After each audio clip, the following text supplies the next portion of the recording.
Hey, I'm Marauder, and since it's Valentine's Day, I thought I'd bring you guys an extra treat of a Valentine's Day video. So, I'm not that big of a fan of Valentine's Day personally. I'm actually spending it currently on the couch watching King of the Hill with my cat, and we're enjoying ourselves. He's definitely enjoying himself. Look at that belly. He just loves this. He doesn't really care what I'm doing. Anyway, so I decided to pretty much go over the fact that number one, I don't give a shit about Valentine's Day. You know what I like? I like the discount chocolate. When like tomorrow, 15th, when it all goes on sale, that's when I'll be happy. Because I love chocolate, but I don't really want to spend, $15 on a fucking box of candy. And I don't want a guy to spend $15 on a box of candy. There's way more useful shit like lingerie. I could spend $15 on lingerie and it'd be way cooler. Um, but, there's a lot of girls out there who feel like, their love is measured by how many boxes of chocolates or flowers or balloons their boyfriend gets them for Valentine's Day. So I feel kind of bad for them, but whatever. But, anyways, I figured I'd give you a short history lesson on Valentine's Day for those of you who don't know. I mean, there is a lot of speculation as to where Valentine's Day came from. I mean, a lot of people based it off St. Valentine, and there's a lot of different stories about him and what he could have, like what he's done and everything. And I've heard a few. I couldn't really tell you which one's real. I don't know if anyone knows, but one was that he during war in Roman times, they didn't want soldiers to get married or to have a relationship because they felt like they were better fighters without a significant other. So St. Valentine actually would marry young couples in secret, and that was kind of where the romantic side came from. He was actually executed, so I guess we're celebrating his death in a sense. But I mean, I guess it's pretty cool that there's someone out there who is trying to fight for the rights of young lovers and whatnot. But I mean, romantic stuff is kind of a bit ridiculous nowadays. People don't really understand it, so people are still obsessed with Romeo and Juliet and think it's the most romantic love story of all time. And don't get me wrong, I fucking love Shakespeare. I think he's amazing, but I mean, Romeo and Juliet, it was decent, but I don't think it was one of his best works, and it definitely shouldn't be administered to love affairs of today. Okay, like Taylor Swift. I don't think she actually read Romeo and Juliet before writing that fucking really stupid song she wrote.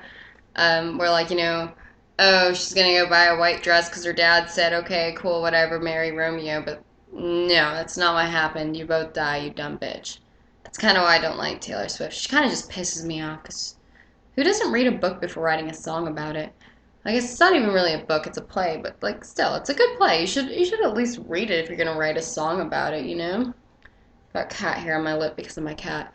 Um, so anyway, I'm Wiccan, and so my beliefs kind of stem back closer to pagan times. And so I figured I'd give you the pagan religion of, well, not religion, but version of the holiday Valentine's Day. And basically, it was originally a pagan festival, and it went by the name of Lupercalia. And it was a fertility festival that was dedicated to Faunus, who is the Roman god of agriculture. And back in the pagan days, there were a lot of different fertility festivals because, like Beltane, my personal favorite, fertility festival, because they believed that by mating that they brought about good agriculture and made the gods happy because really that's what we're here for. We're here for breeding. So, by mating and bringing about good agriculture, they could sacrifice goats and whatever they needed to sacrifice in order to enable themselves better agriculture for that season. I can't really think right now. I've still got kind of a headache, and I've had a headache all day. I guess that's Valentine's Day headache for you. But I mean, back to Valentine's Day. I mean, it's got an interesting history, but it's not anything special. It shouldn't be such a Hallmark holiday, which that's what it is now. It's buy your lover a card or some flowers or whatever. And my boyfriend buys me flowers a good bit actually. So I guess I've never expected anything on Valentine's Day. The past like 6 years, I've dated total assholes, so it's like they don't really give a fuck about Valentine's Day. They didn't buy me anything, which is cool. I don't care. But it's like, they were like, oh, hey babe, happy Valentine's Day. I'm gonna go play Call of Duty now. That kind of thing. So it's like, what the fuck ever. But that's pretty much my take on Valentine's Day for you. I don't care.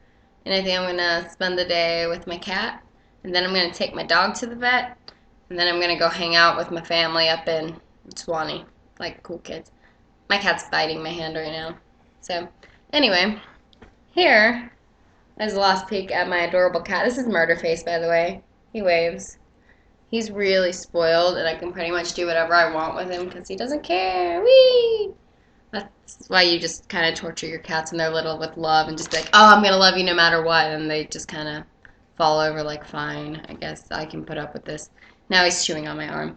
Anyway, so happy Valentine's Day to all you lovers and non-lovers out there. And I hope it doesn't totally suck. And I hope you don't spend your whole day bitching on Facebook about how you don't have a significant other. Because no one loves you the other 364 days of the year either. You have a good night.